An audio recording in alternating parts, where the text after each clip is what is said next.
Secretos del Tepeyac, la verdad de Juan Diego y la Virgen de Guadalupe. Una producción de Juan Diego Network.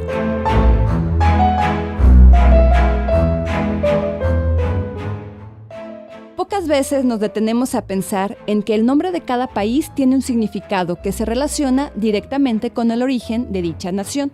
Por ejemplo, España, que se deriva de Hispania, proviene de la cultura fenicia y romana que significa tierra de conejos. Portugal derivó de Portus Cale, el puerto de Cale, un pequeño poblado de aquella región. O en el caso de Chile, que para los mexicanos podría no tener mucho sentido llamarse como una planta característica de otro país, pero que realmente se cree que su origen está en una palabra mapuche, chili, o de la palabra quechua, de Chile. La primera significa donde termina la tierra y la otra donde el mundo termina. En el caso de México, su significado parte de una creencia que los pueblos indígenas tenían muy arraigada en sus corazones. Y cabe resaltar que podemos ver cómo la Virgen, en su advocación de Guadalupe, decidió utilizar algunos simbolismos que parten de dicha creencia para facilitar su comunicación con Juan Diego y con el resto del pueblo indígena. ¿Y a qué punto llega la inculturación brutal en este sentido? Maravillosa, porque si te fijas está parada en medio de la luna. Esto nos puede llevar directamente al significado de la palabra México, que puede interpretarse ya sea como en el centro de la luna o como ombligo de la luna. En este punto, Monseñor tiene una preferencia clara. A mí me gusta más ese tono del ombligo de la luna más que del centro de la luna solamente. Esto porque para él, al hablar del ombligo de la luna, se está hablando de todo un concepto más que de un simple lugar. Me explico. En el ombligo de la luna es en el contacto con la vida, porque a través del cordón umbilical, otra vez, hay contacto con la vida. Ella viene al contacto con la vida en México. México, en náhuatl, sí, México es náhuatl. México significa en el ombligo de la luna, contacto con la vida. En el centro de la luna, México, eso es lo que significa, en el contacto de la vida. Y si te fijas, ella está exactamente de pie en el contacto de lo que es la fuente de los cuatro rumbos del universo. El concepto de los cuatro rumbos del universo es parte de la cultura mexica, algo que podemos entender como los 4 puntos cardinales. Se han encontrado representaciones de los 4 rumbos del universo en los que cada uno tenía un color designado. Oriente era rojo, norte era amarillo, poniente era azul y sur era verde. Entonces, cuando entendemos que para los mexicas México era el altar del cosmos, la aparición de María justo en medio de la luna cobra un sentido mucho más trascendental. Ahora, Monseñor reflexiona sobre otro detalle que está íntimamente relacionado con todo esto. Dios no nos necesita, pero Él ha querido necesitarnos por el inmenso y misericordioso amor que nos tiene a cada uno de nosotros. Él quiso una niña, una doncella de Nazaret para que sea su madre. Él quiso una criatura como María para que le diera su espacio en su inmaculado vientre. Y aquí se nos presenta lo que Monseñor considera como uno de los más bellos misterios que rodean a la persona de María. Hizo a María no solamente para que lo cargara, no solamente para que lo cargara en su vientre, para que lo sustentara a través de su cordón umbilical. Y es verdad, hizo a María como madre, hizo a María como su mamá. En medio de todo esto, Monseñor resalta el punto de cómo la Virgen María se aparece simbolizando el contacto con la vida, haciendo una referencia al cordón umbilical porque... Desde la óptica indígena, el cordón umbilical es sumamente importante. Ahora entiendo esa inculturación que ella hace de una manera tremenda. Nada más te voy a decir esto para que veas hasta dónde llega este punto del cordón umbilical. Jesús está en su inmaculado vientre, siendo sustentado por su criatura porque Él hizo que fuese así. Dejó allá el cielo, digamos así, y viene y se encarna en María. En María de Guadalupe se manifiesta esto y seguimos con el cordón umbilical. A ese punto llega de que es un Dios que ha querido a María en su inmaculado vientre, en lugar de su protección, de su sustento, de su amor,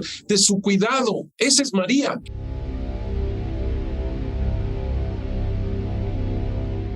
A lo largo de distintos episodios hemos escuchado a Monseñor Chávez hablar de una perfecta inculturación. Después de analizar la imagen como códice, Él considera que es buena idea recapitular un poco sobre dicho tema para tener más presente el concepto a partir de lo último que hemos hablado sobre la Virgen de Guadalupe. Me explico todavía con la inculturación. Dios ha formado al ser humano a su imagen y semejanza. Lo ha creado a su imagen y semejanza. Por lo tanto, como lo dice el Concilio Vaticano II, tiene estas semillas plantadas, semillas de la verdad. Todas las culturas de todos los tiempos tienen cosas positivas, verdaderas. O como las define el Papa Francisco, los destellos del anhelo de vida.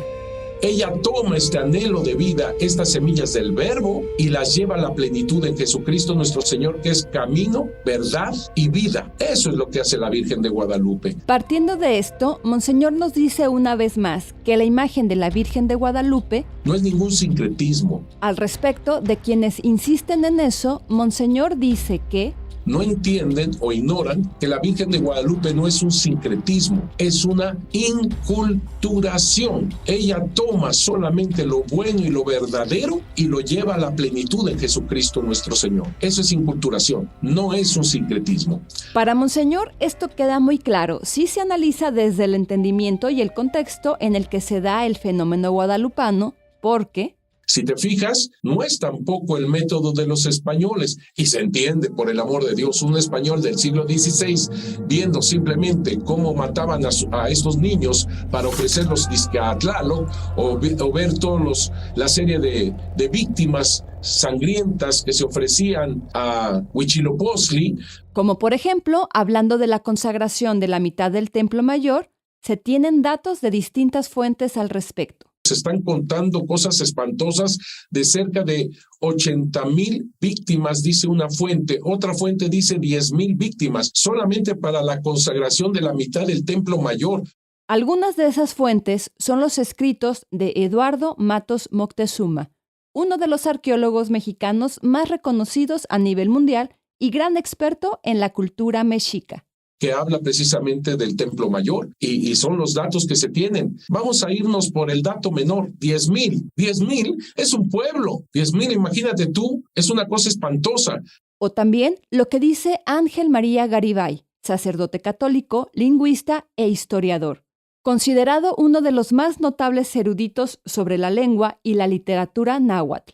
Monseñor Chávez lo cita diciendo que confirma, no pudo un fraile escribir cantares en que dejara estas viejas ideas, tanto más que nos consta el horror, aún entre los franciscanos, de conservar ciertas ideas o sentimientos. Hemos citado la espantada forma en que habla Sahagún de los himnos de los dioses, que tiene por demoníacos. Los demonios, como las apellidaban los misioneros. Y como si lo mencionado por Garibay fuera poco, Monseñor nos presenta otro punto que él considera relevante en este asunto. ¿Y qué te platico cuando llega el segundo arzobispo de México, por el amor de Dios? El sucesor de Fray Juan de Zumárraga fue Alonso de Montúfar, sacerdote dominico, lo cual es importante recalcar porque en España, los dominicos tienen la Santa Inquisición. A ellos no les temblaba la mano quemar a cualquier hereje en plaza pública. Incluso opiniones y testimonios actuales corroboran la idea de que todo esto no pudo haber sido idea de los mismos españoles. Por ejemplo, en ese sentido, recuerdo que se le culpa mucho a Fray Juan de Zumárraga por haber quemado códices, porque iba en contra de la cultura, etcétera, etcétera. Monseñor entiende lo ilógico que sería que un español propusiera llevar a cabo una práctica como esta, porque los misioneros del siglo XVI se percibían a sí mismos en una batalla cósmica en contra del demonio. Por lo tanto, es lógico pensar que no se prestarían a ningún tipo de práctica que pudiera interpretarse o hacer alusión alguna a algo demoníaco. No podían hacer eso. Pero cabe recalcar una preocupación constante que tiene Monseñor Chávez al respecto. Estoy hablando del siglo XVI, no hay que quitarlo de ese contexto, por el amor de Dios. Estamos hablando del siglo XVI, ellos venían a hacer una batalla cósmica. Para explicar esto último, Monseñor cita a Bernal Díaz del Castillo, conquistador español a quien se le atribuye la autoría de la obra Historia verdadera de la conquista de la Nueva España. Para los españoles del siglo XVI, profundamente identificados con su fe, estaban convencidos que estaban peleando contra Satanás, que se manifestaba en la idolatría. Bernal Díaz del Castillo, pese a su bélica rudeza, ninguno se recuperó jamás del shock que les causó la religión indígena, para ellos espantosa y solo comprensible en clave de directa posesión diabólica. Continúa citando a Bernal del Castillo. Cosas muy diabólicas de ver. Se horrorizó Bernal Díaz al conocer el Templo Mayor. Tenían tanto que los doy a la maldición. Todo hedía a carnicería. Era una casa de ídolos o puro infierno, porque tenía de la puerta una muy espantable boca, de las que pintan que dicen están en los infiernos, con la boca abierta y grandes colmillos para tragar a las ánimas. Imagínate tú. Y estamos hablando de un militar como Bernal Díaz del Castillo, imagínate un fraile. ¿Y por ello? Los frailes y el obispo no dudaron de quemar cuanto códice pudiera tener signos de idolatría, imágenes de Satanás. No podían dejar imágenes o inspiración demoníaca. En relación con ese tema, Ángel María Garibay cita a Joaquín García y Casbalceta, historiador, escritor, filólogo, bibliógrafo y editor mexicano, miembro de la Academia Mexicana de la Lengua. Nos informa, tomando su relación, que algunos principales indígenas que tenían en mano códices antiguos, al final los quemaron de temor de Fray Juan de Zumárraga, primer arzobispo de México, porque no los atribuyese a cosa idolátrica, con que del todo se acabaron y consumieron. O sea,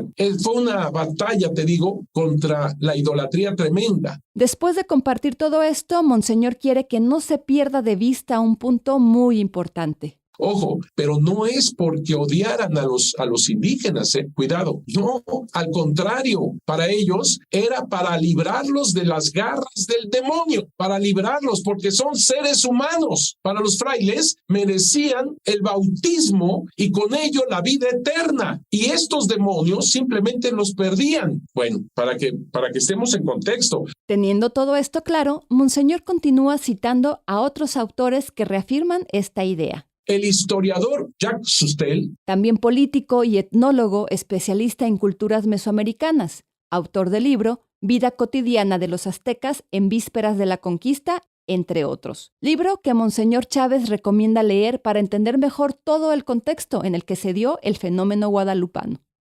Dice Jacques Sustel, dice que los frailes españoles, especialmente el obispo de México, no toleraban ninguna idolatría satánica, así que en donde encontraran algún ídolo era inmediatamente destruido, dice el historiador. El agua se acumulaba en un estanque adornado de bajorrelieves históricos que el primer obispo de México, don Fray Juan de Zumárraga, mandó hacer pedazos, entendiendo ser algunos ídolos. O sea, él veía ídolos y a destruirlos, punto. Miguel León Portilla, historiador, filósofo, escritor y académico mexicano, reconocido como uno de los mayores expertos en la cultura y literatura náhuatl, y autor de la famosa obra La visión de los vencidos.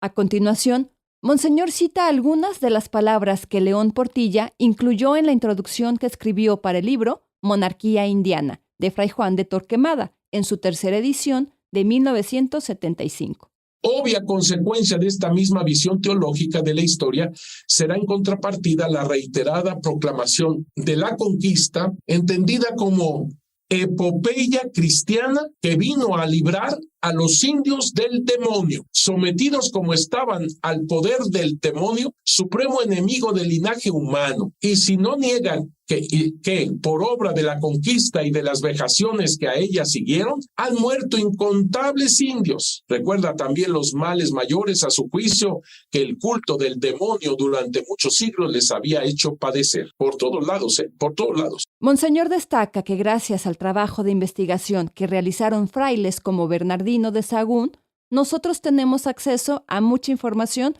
sobre la cultura indígena. Continúa citando a León Portilla en relación con el trabajo de Sahagún y su Códice Florentino. dice que si bien hizo exclamar palabras de admiración, y lo subrayé, la principal intención era arrancarla de raíz. Como el mismo Sahagún lo expresó, el médico que no puede aplicar sus medicinas al enfermo sin que primero conozca de qué humor o de qué causa proceda la enfermedad, y así confutar este maldito vicio, el de la idolatría con el que los diablos engañaron a vuestros antepasados. De nuevo citando a Sahagún. Para todos los evangelizadores que venían con la cruz de Cristo, el pensar en realizar algún sincretismo o aceptar algún rasgo de idolatría iba en contra de su naturaleza y misión, pues era tanto como aceptar a Satanás, así de fácil. Y continúa con uno de los párrafos más analizados y quizá polémicos de la obra del fraile franciscano. Necesario fue destruir todas las cosas idolátricas y todos los edificios idolátricos y aún las costumbres de la República que estaban mezcladas con ritos de idolatría y acompañadas con ceremonias idolátricas, lo cual había en casi todas las costumbres que tenía la República en que se regía. Por esta causa fue necesario desbaratarlo todo y ponerles en otra manera de policía que no tuviese ningún resabio de cosas idolátricas. Por último, Monseñor cita a Fray Jerónimo de Mendieta, religioso franciscano e historiador español, autor de la obra Historia Eclesiástica Indiana. Nos habla de la preocupación de los frailes desde el inicio de la evangelización, especialmente por desarraigar de los indígenas de sus ídolos. Los misioneros trataban de 1000 formas. Esto sí es increíble. Darse a entender. Los frailes querían darse a entender, pero ni los indios entendían lo que se decía en latín. Pobres frailes, porque ellos comenzaron hablando en español, tratando de liberarlos de los ídolos, pero no les entendían los indígenas y dijeron, a ver si con latín ni cesaban sus idolatrías, ni podían los frailes reprendérselas, ni poner los medios que convenía para quitárselas por no saber su lengua. Y esto los tenía muy desconsolados y afligidos. Tomando en cuenta toda esta información, Monseñor concluye que es demasiado pedirle a los franciscanos del siglo XVI que hicieran una perfecta inculturación. Imposible. Obviamente ellos estaban destruyendo todo lo idolátrico y nos ayudan para entender que no fue ninguno que pudiera haber disfrazado la Coatlicue Tonantzin, disfrazándola pues de María de Guadalupe para hacer caer a los indígenas a la verdad de la iglesia. Es absurdo, es ridículo simplemente.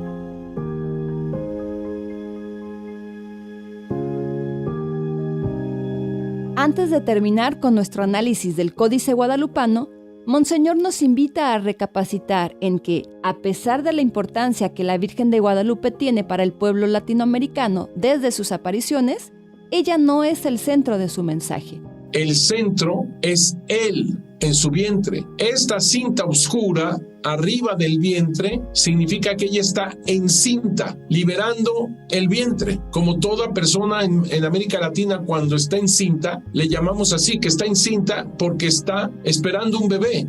Y por lo tanto, el centro de su imagen es Jesús. Aquí Monseñor nos regala un ejemplo que nos puede ayudar a entender mejor el papel de María en todo esto. Es como la custodia donde está Jesús. Por eso a ella se le puede nombrar mujer eucarística. Por eso se le puede nombrar perfectamente. Y todavía para más, se lo dice a Juan Diego. Soy la madre del verdaderísimo Dios por quien se vive. Para Monseñor y para muchos otros estudiosos, el listón en el vientre de María no es la única señal que hace alusión a su embarazo. Si tienes a la mano una imagen de la Virgen de Guadalupe, puedes fijarte que más o menos a la altura de su vientre hay una flor de 4 pétalos. Flor de 4 pétalos que habla de Jesús. Flor de 4 pétalos, los 4 rumbos del universo. Y que además... Y esa flor de 4 pétalos no está en cruz, sino en un por, digamos. Y ese por significa siempre en movimiento. En otras palabras, Dios es la única flor de todo su vestido, es la única flor de 4 pétalos que se encuentra a la altura del vientre. Así que todo le hace ver al indígena que el centro es Jesús. Todo esto también se refuerza desde el mismo nombre de la Virgen.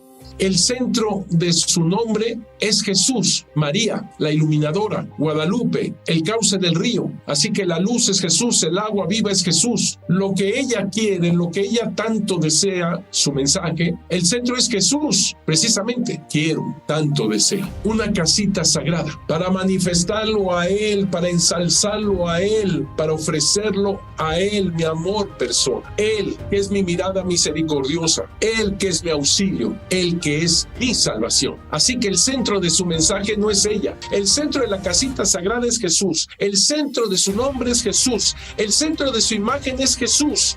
Por eso el Papa San Juan Pablo II, en su exhortación apostólica Ecclesia in America, dice: aquí Jesucristo. Claro, porque es una mujer embarazada, por lo tanto es un encuentro con Jesús. Por eso aquí Jesucristo. O sea, quien viene por medio de ella es Él. Es una presencia con Jesús. Luz de las gentes, perfecto, porque el nombre, lo decíamos otra vez, es María, la iluminadora. Ella no es la luz. Ella ilumina por quien es la luz, que es Jesús. Por eso dice Jesucristo, luz de las gentes. Ella fue el conducto a través del cual Él quiso manifestar su presencia salvadora, ¿sí? Él es quien sana y salva. La primera manifestación de esta realidad fue la sanación milagrosa de Juan Bernardino, el tío de Juan Diego. Jamás imaginó, obviamente, Juan Bernardino que en la choza de Juan Diego, donde él estaba postrado, a punto de morir, no iba a venir solamente María, la Madre de Dios, sino que nada menos que el Salvador, porque pues viene Jesús en su inmaculado vientre y Él es el sacerdote eterno. Juan Diego corrió por un sacerdote para que preparara a bien morir a su hijo, a su tío. Resulta que María le trae al sacerdote con mayúscula, al ungido. Recordemos que en 1531 no se ungían a los indígenas, era muy caro traer el óleo de España a la Nueva España, así que solamente recibían la santa unción los españoles. Pero María le trae la unción al ungido, por eso es el encuentro con Jesús Salvador a través de ella. Para Monseñor, es importante que comprendamos que estas apariciones no implican ninguna separación entre María y Jesús. Una señora me dijo alguna vez una cosa un poco fuerte para mí, pero te la digo como un testimonio. Me dice una señora: entonces, padre, ¿quién es más milagrero, Jesús o María? Así me dijo. Sino que al contrario, que precisamente María trae a Jesús en su vientre. No es aquí una separación y mucho menos una especie de envidia entre a ver quién gana más, una cosa por el estilo absurdo. Y recordemos el saludo de Isabel, la prima, a María, cuando dice: apenas llegó tu saludo a mis oídos, el niño saltó de gozo. El rezar a María, el hablar a María, el pedirle a María, el agradecer a María, el primero que salta de gozo en su inmaculado vientre es Jesús, no es una separación, por favor, o sea, es la sacralidad total Jesús, la fuente es Jesús a través de María.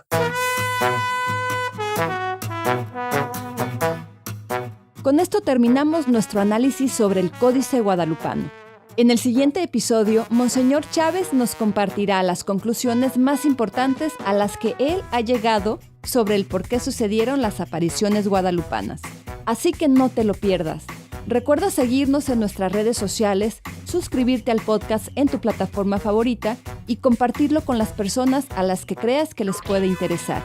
Yo soy Angie Romo y esto es Secretos del Tepeyac, la verdad de Juan Diego y la Virgen de Guadalupe. Secretos del Tepeyac, la verdad de Juan Diego y la Virgen de Guadalupe es una producción de Juan Diego Network en colaboración con el Instituto Superior de Estudios Guadalupanos, con la participación de Monseñor Eduardo Chávez, doctor en Historia de la Iglesia y postulador de la causa para la canonización de San Juan Diego, con la narración de Angie Romo. La edición de audio está a cargo de Gerardo Carrillo en 9y media Estudios. El diseño sonoro es de Gerardo Carrillo y Manu Casten. Investigación, guión, producción y dirección a cargo de Manu Casten. Nuestro asesor de investigación es el padre Pablo Arce. Diseño de portada hecho por Alexa Casten. Estrategia de comunicación Carla Fierro y José Manuel de Urquidi. Promoción y marketing, Connie Raya, Carla Fierro y José Manuel de Urquidi. La dirección ejecutiva está en manos de José Manuel de Urquidi. Visita www.juandiegonetwork.com para descubrir atractivos podcasts católicos. Y si vives en Estados Unidos, visita www.guadalupe2031.org para que veas cómo podemos ayudarle a tu parroquia, diócesis, orden religiosa o movimiento desarrollando contenido sobre la Virgen de Guadalupe mientras nos preparamos para los 500 años de sus apariciones.